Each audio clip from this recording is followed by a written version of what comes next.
Hey everyone, I just posted a video on my moringa tree and today I wanted to show you, I think some of you have difficulty on how to separate the leaves from the moringa.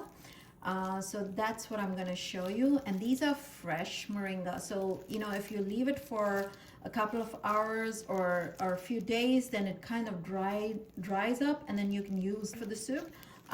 So the leaves fall off by themselves, but they're kind of dry.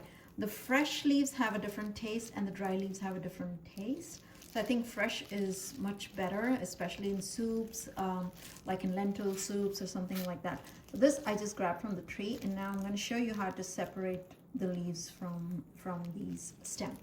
All right, so let's take a look at it. So hold on to this firmly, just hold it closely, and then take one stem and then strip this whole leaf and just drop it in there, and repeat the same for the others.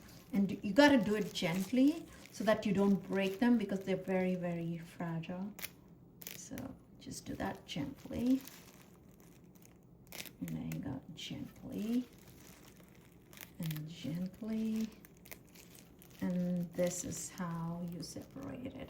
But then there are these little ones that are still remaining, so you just hold the first leaf and just pull the leaves in the opposite direction. So this might take a long time. It's no big deal if you leave these, because these are actually tender and they won't even be noticed or would go into your mouth. So you can just do it, like break it off and leave them because they're very, very tender.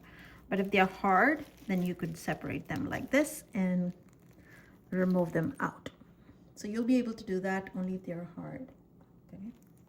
So that's it. This is how you separate the leaves. I can show you another one. Like maybe, there you go. You just pull them off like so and repeat the process. If they're tender, just separate them and grab these little stems out. That's it. Thank you for watching.